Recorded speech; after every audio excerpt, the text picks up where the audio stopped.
What's up, everyone? Welcome back to Just Ponder Around, your home for wrestling takes, deep dives, and the occasional reckless opinion that will probably get me cancelled on wrestling Twitter. I'm your host, Chris Williams, and let's dive into it.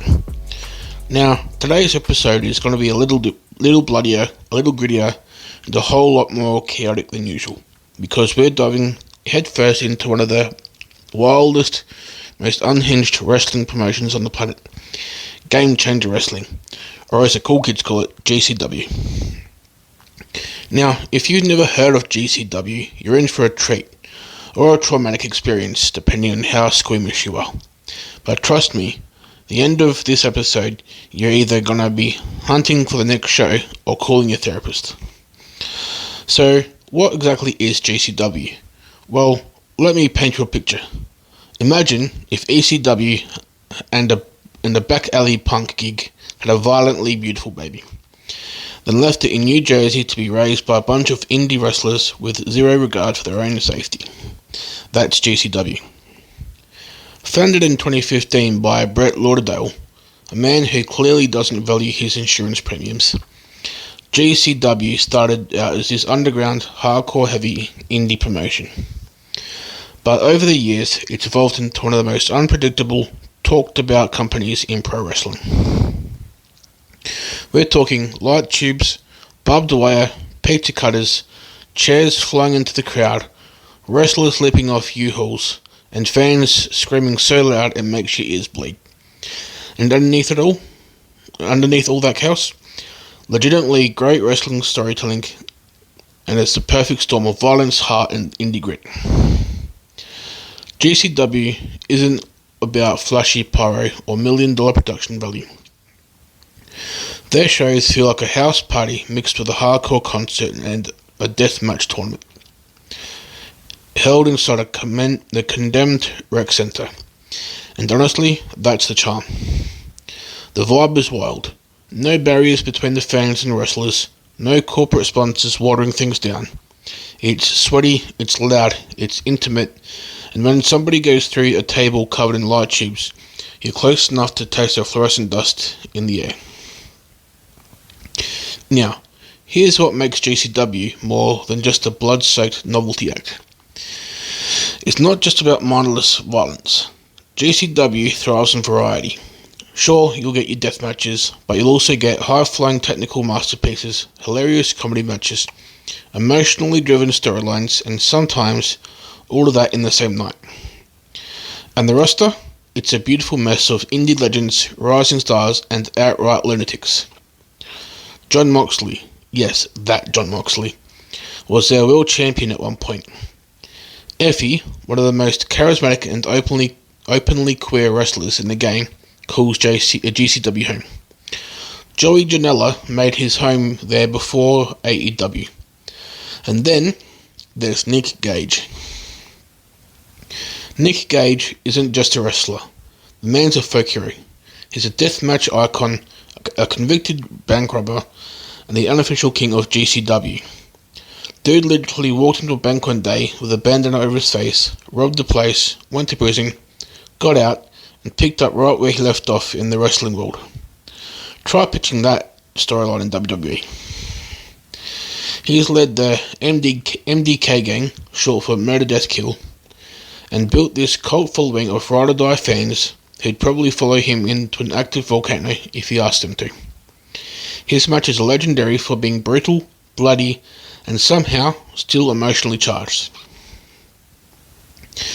And GCW's mastered internet culture. While some indie promotions struggle to keep up with the online world, GCW leans all the way in. Their matches in insane spots blow up on Twitter, Instagram, and YouTube.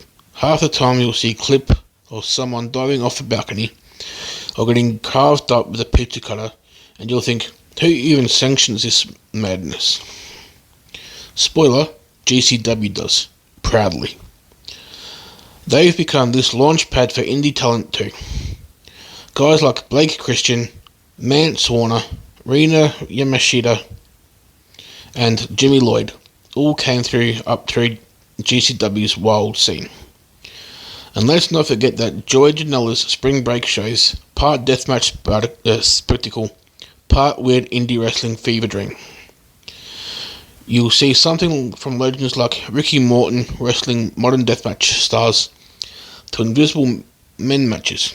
Yes, that's a real thing. And it somehow works. But beyond the blood and broken glass, GCW matters for another reason. It's one of the last true outlaw promotions in the business. It's indie wrestling in its purest, most unfiltered form. No corporate sponsors, no scripts, no restrictions, just raw talent, passion and deep love for professional wrestling. They've created a space where anyone, no matter their background, identity or style, can show up, throw down and earn the respect of the rowdiest crowd in wrestling.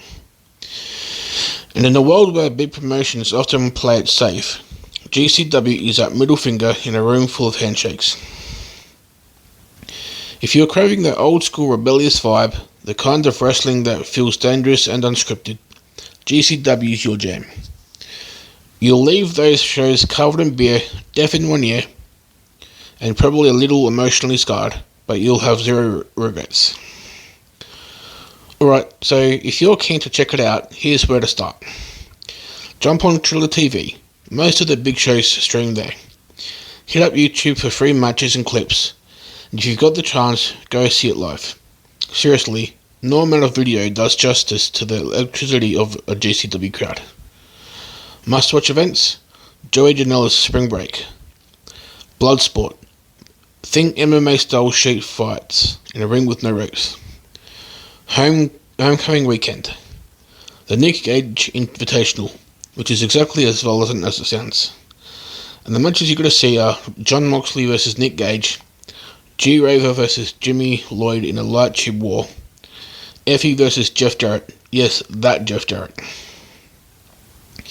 And that's going to do it for today's deep dive into the beautiful bloody world of GCW. But don't go too far, because next week we're gonna do a full deep dive on the king of this shit himself, Nick Gage. We're talking death matches, bank robberies, prison stints, and that time he fought Chris Jericho live on TNT. It's going to be a ride, and trust me, you don't want to miss it. If you dug today's episode, hit that follow button, leave a 5-star review if you're feeling generous, and come hang out with me on the socials. This has been Just Podding Around, and until next time, stay violent, stay weird, and remember, it's MDK all fucking day.